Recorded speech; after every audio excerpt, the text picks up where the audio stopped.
Hello दोस्तों, आज हम आपको सरफेस एरिया वॉल्यूम जो क्लास 10th का चैप्टर है उसके बारे में जो कुछ इम्पोर्टेंट फार्मूलाज होते हैं उनके बारे में हम आपको आज बताएंगे कि कौन कौन से इसके अंदर इम्पोर्टेंट फार्मूलेज होते हैं। तो सबसे पहले अगर हम बात करेंगे सरफेस एरिया वॉल्यूम जो कि एक इम्पोर्टेंट रोल प्ले करता है, उसके सबसे पहले अगर हम बात करें सरफेस एरिया वॉल्यूम में तो क्यूबॉइड के बारे में बात करेंगे। सबसे पहले फर्स्ट टर्म आता है हमारा क्यूबॉइड। क्यूबॉइड क्या होता है सबसे पहले फाइंड आउट करेंगे कि क्यूबॉइड क्या चीज़ है हमारे पास। तो क्यूबॉइड एक ऐसा, अगर हम बोल सकते हैं रूम बोल सकते हो या एक बॉक्स बोल सकते हो जिसके अंदर लेंथ, ब्रेथ एंड हाइट होती है, जैसा कि हम आपको अभी फिगर के अंदर बताएंगे।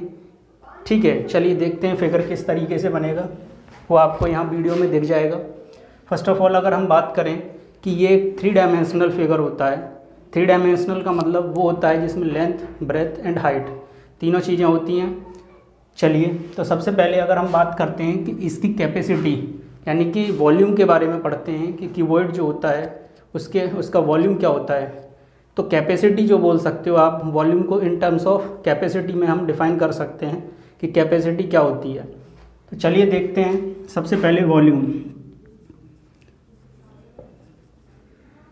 अगर हम बात करते हैं क्यूबॉइड का तो जनरली हम कहते हैं area into height. Area into height का मतलब क्या होता है, एरिया यानी कि लेंथ इंटू ब्रेथ, क्योंकि जो सरफेस होगा वो हमारा किस तरीके से होगा, इस तरीके से, यानी कि जो एक ये होगा हमारा length and this is breadth. Breadth को हम बी से डिनोट करेंगे, लेंथ को हम एल से डिनोट करेंगे। तो first of all L into B, यानी रेक्टेंगल का एरिया हम जानते हैं एल इंटू बी। जब इसमें हाइट इंक्लूड हो जाएगी तो इसको हम एच से डिनोट करेंगे, यानी L into B into H. First of all हम देखेंगे कि L into B into H को ही हम क्या बोलते हैं, वॉल्यूम, यानी कि कैपेसिटी ऑफ अ क्यूबॉइड। अगर फिगर में हम अगर बताते हैं तो फिगर हम आपको शो हो रहा होगा, उसमें हम डिटेल में आपको बता रखा है कि लेंथ क्या है, ब्रेथ क्या है और हाइट क्या है। First of all second part आता है, यानी ये फर्स्ट हमारा फार्मूला हो जाएगा। सेकंड फार्मूले की अगर बात करते हैं तो सेकंड फार्मूला आता है हमारा लेटरल सरफेस एरिया। यानी कि ये लेटरल वर्ड क्या होता है, लेटरल का मतलब होता है जो रूम होता है उसका हमारे चारों तरफ की जो दीवारें होती हैं, अगर हमें उनका एरिया निकालना हो तो वो किस तरीके से फाइंड आउट करेंगे। तो सबसे पहले अगर हम बात करते हैं उसका हम जनरली नेम देते हैं lateral surface area. Lateral surface area अगर हम इसको डिनोट करते हैं तो 2 इंटू ब्रैकेट में L plus B into height, यानी कि जो लेंथ है हमारी रूम की उसको हम इसको इरेज कर हटा देते हैं यहाँ से, यानी कि 2l plus B into H. ये 2l प्लस बी जो होता है वो हमारा रेक्टेंगल का पेरीमीटर होता है, यानी perimeter into height is called lateral surface area of cuboid. ठीक है, थर्ड फार्मूला अगर हम बात करते हैं कि अगर हम लेटरल के अंदर अगर हम उसका रूफ का और फ्लोर का दोनों का एरिया अगर इंक्लूड कर देते हैं तो वो हमारा हो जाता है टोटल सरफेस एरिया, और शॉर्ट में हम इसको टीएसए भी बोल देते हैं। तो टोटल सरफेस एरिया की अगर बात करते हैं, टोटल सरफेस एरिया की अगर बात करते हैं तो ये हमारा 2 ब्रैकेट में L into B plus B into H plus H into L, this is total surface area. तो सब फर्स्ट ऑफ ऑल अगर हम यूनिट्स की बात करते हैं कि लेंथ को या तो हम सेंटीमीटर या मीटर में यूज़ करते हैं, ब्रेथ को भी सेंटीमीटर मीटर में और हाइट को भी। तो इसका मतलब जो हमारा वॉल्यूम आएगा वो हमेशा क्यूबिक्स में आएगा, यानी कि क्यूबिक सेंटीमीटर बोल सकते हो या क्यूबिक यूनिट्स का मतलब ये बोल सकते हो, यानी कि इसकी जगह हम सेंटीमीटर भी यूज़ कर सकते हैं या मीटर भी यूज़ कर सकते हैं। ठीक है, इसी तरीके से अगर लेटरल सरफेस एरिया की बात करें कि इसका यूनिट क्या होगा तो हम देखते हैं एल प्लस बी, यानी कि ये भी सेंटीमीटर और ये भी सेंटीमीटर। तो अगर हम इसको भी, हाइट को भी सेंटीमीटर में अगर इंक्लूड करके चलते हैं तो सेंटीमीटर इंटू सेंटीमीटर, यानी कि वो स्क्वायर हो जाएगा उसका। स्क्वायर का मतलब हम इसको सेंटीमीटर स्क्वायर या फिर मीटर स्क्वायर में हम डिनोट कर सकते हैं। अगर हम इसको लिखना चाहें तो स्क्वायर यूनिट्स भी लिख सकते हैं, स्क्वायर यूनिट्स। ठीक है, तो इसका जो यूनिट होगा वो हमेशा स्क्वायर में आएगा, एरिया हमेशा स्क्वायर में आता है, और जो वॉल्यूम होता है वो हमारा हमेशा क्यूब में आता है। इसी तरीके से टोटल सरफेस एरिया, तो एरिया जहाँ भी होगा वो हमेशा किस में आएगा, स्क्वायर यूनिट्स में आएगा।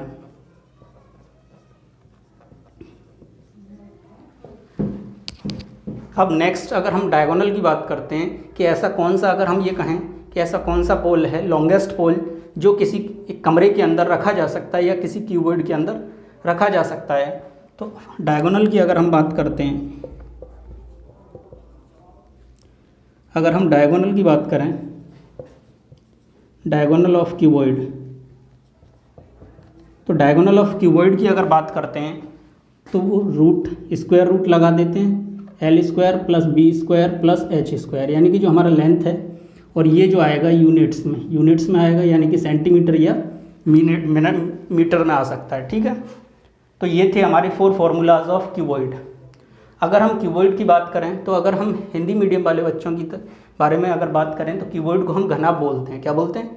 घनाभ। उसी तरीके से वॉल्यूम जो होता है उसको आयतन बोला जाएगा, यानी आयतन हमेशा क्या होता है, क्षेत्रफल गुणा ऊंचाई। क्षेत्रफल को हम लंबाई गुणा चौड़ाई गुणा ऊंचाई लिखा जा सकता है, और ये क्यूबिक यूनिट्स में आ जाएगा, यानी कि सेंटीमीटर क्यूब या मीटर क्यूब में हम इसको निकालेंगे। सेम इसी तरीके से अगर लेटरल सरफेस एरिया की बात करते हैं तो इसको बोलते हैं हम पार्श्व पृष्ठीय क्षेत्रफल, यानी कि इसका अगर हम एरिया निकालेंगे, यानी 4 दीवारों का एरिया भी हम इसको बोल सकते हैं लेटरल सरफेस एरिया। तो 2 into L plus B into H, तो ये हमारा स्क्वायर यूनिट्स में आएगा। टोटल सरफेस एरिया यानी संपूर्ण पृष्ठीय क्षेत्रफल, इसका मतलब 2L इंटू बी, यानी लंबाई इंटू चौड़ाई प्लस चौड़ाई इंटू ऊंचाई प्लस ऊंचाई इंटू लंबाई, और इसका एरिया जो आएगा वो भी हमारा स्क्वायर यूनिट्स में आएगा। इसी तरीके से डायगोनल को हम विकर्ण बोलते हैं। तो क्यूबॉइड का जो विकर्ण होगा वो रूट में L square plus B square plus H square होगा। चलिए, तो जैसा कि आपको फिगर में इसका दिख भी रहा होगा कि नेक्स्ट आता है, इससे आगे देख लेते हैं क्यूब के बारे में, यानी कि व्हाट इज़ क्यूब। इसको इरेज कर देते हैं। ये क्या है हमारा क्यूब। क्यूब को अगर हम बात करते हैं तो क्या बोल सकते हैं, हिंदी में घन भी बोल सकते हैं। क्या बोलते हैं? घन। तो सबसे पहले अगर हम क्यूब की बात करें कि क्या होता है, यानी ये भी जस्ट लाइक क्यूबॉइड होता है। कैसा होता है? क्यूबॉइड होता है, लेकिन इसके अंदर जो लेंथ, ब्रेथ और हाइट तीनों ही सेम रहती हैं। इसका मतलब हम ये कह सकते हैं कि जिसका लेंथ, ब्रेथ और हाइट अगर सेम है तो हम उसको किस फॉर्म में बोल सकते हैं, वो क्यूबॉइड है। यानी कि इसका लेंथ जनरली हम ए ही लेके चलते हैं, तो ए ही इसको ले सकते हैं। तो फर्स्ट ऑफ ऑल अगर हम बात करें कि क्यूब, हमने बता दिया कि जिसकी सारी साइड्स इक्वल यानी लेंथ, ब्रेथ और हाइट सेम रहती है तो उसको हम क्यूब बोलते हैं। अब क्यूब के अंदर अगर हम बात करते हैं कि फेसेस की बात करें कि कितने फेस हो सकते हैं। फेस का मतलब ये बोल सकते हो, जैसे हम क्यूब के अंदर अगर हम रूम को लेकर के चलते हैं तो छत होगी हमारी, दूसरा हमारा फ्लोर होगा, यानी कि एक फेस तो छत हो गई, दूसरा हमारा क्या हो गया, फ्लोर हो गया, यानी कि फर्श हो गया, और 4 दीवारें हो गई। तो इसका मतलब फेसिस का नंबर अब कितना होगा इसके अंदर, 6। अगर हम एजेस की बात करते हैं कि एजेस कितनी होती हैं, तो एजेस का मतलब होता है 1 कॉर्नर टू अनदर कॉर्नर का जो लेंथ होता है उसको हम क्या बोलते हैं, एज। ठीक है, तो एजेस की बात करें, एजेस हमारी कितनी होंगी, यानी कि अगर हम नीचे बात करें 4, ये 4 ऊपर और 4 खड़ी हुई, इसका मतलब 12 एजेस होती हैं। ठीक है, यानी कि फेसिस की बात कर ली हमने, 6 होते हैं, एजेस 12 होते हैं। और अगर कोनों की बात करें, यानी कि उसको अगर हम वर्टेक्स की बात करते हैं, वर्टेक्स को हम कोने भी बोल सकते हैं, तो ये कितने होते हैं, 8। तो ये हमारा क्यूब का थोड़ा जनरल इन्फॉर्मेशन था उसी के बारे में। अब इसके अंदर कैपेसिटी क्या होगी इसकी, वो देख लेते हैं। फिगर आपको दिख ही रहा होगा। सबसे पहले अगर वॉल्यूम की बात करें कि वॉल्यूम क्या होगा इसका, तो वॉल्यूम ऑफ क्यूब जो होगा वो हमने बोला साइड था, तो हम उसी की बात करें तो ये हो जाता है साइड क्यूब। साइड क्यूब कैसे होगा, जैसे लेंथ को भी ए लिखा, ब्रेथ को भी ए लिखा और हाइट को भी ए लिखा, तो इसका मतलब इसका साइड कितना हो जाएगा, एक वॉल्यूम हो जाएगा ए क्यूब। सिमिलरली अगर लेटरल सरफेस एरिया निकालते हैं,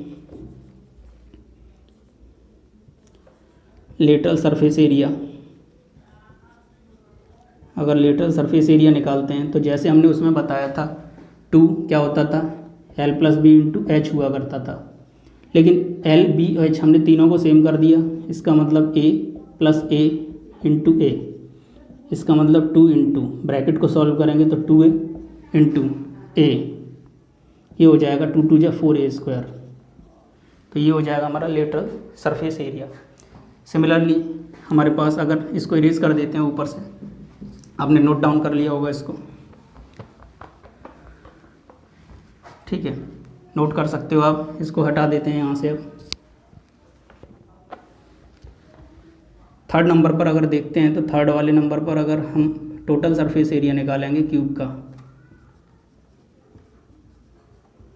टोटल सरफेस एरिया जो होगा, जैसे हमने उसका निकाला था, क्या था हमारे पास, 2 ब्रैकेट में एल बी, ठीक है, प्लस बी एच था प्लस एच एल था। इसका मतलब 2 इंटू एल को हमने ए लिखा, ए डी भी हमारा ए होगा, प्लस ये भी ए होगा, हाइट भी हमारी ए होगी, इधर भी हाइट इंटू लेंथ, इस तरीके से लिख सकते हैं। तो 2 ब्रैकेट में अगर ए इंटू ए दोनों का मल्टीप्लाई करते हैं तो हमें पता है पावर्स क्या हो जाती हैं, प्लस हो जाती हैं। तो ये हो जाएगा 1 + 1 2 प्लस ए स्क्वायर प्लस ए स्क्वायर, 2 इंटू 1 + 1 + 1, ये हो जाएगा 3a स्क्वायर। तो ये आंसर आ जाएगा हमारा 6a स्क्वायर। यानी जनरली हम फॉर्मूला क्या इस्तेमाल करके चलेंगे, 6a स्क्वायर का इस्तेमाल करेंगे। ठीक है, नेक्स्ट देख लेते हैं इससे आगे। डायगोनल अगर क्यूब की निकालनी हो, 4th नंबर पर आ जाता है diagonal, diagonal of cube. Diagonal of cube की बात करें तो जैसे हमने अभी लिखा था, रूट में क्यूबॉइड का लिखा था हम L square plus B square plus H square, ये लिखा था। सिमिलरली एल को हम क्या लिखेंगे यहाँ से, ए स्क्वायर प्लस ए स्क्वायर प्लस ए स्क्वायर। तो जनरली ये रूट के अंदर आ जाएगा 3a स्क्वायर, और 3 स्क्वायर का इस स्क्वायर रूट से अगर हम a को बाहर निकालेंगे तो हम ही जानते हैं कि ये क्या हो जाएगा, a√3, यानी कि हम a√3 हमारा डायगोनल होगा। यानी लॉन्गेस्ट अगर हमें पोल रखना होगा तो वो किस फॉर्मूले से निकाल सकते हैं, a√3 से। तो ये दोनों थे हमारे क्यूबॉइड और क्यूब के बारे में जनरल इन्फॉर्मेशन थी। ठीक है, आज के लिए सिर्फ इतना ही। फिर मिलते हैं अगले वीडियो में। अगर आपको हमारा वीडियो अच्छा लगा हो तो शेयर, सब्सक्राइब और लाइक करना ना भूलें। Thank you for watching it.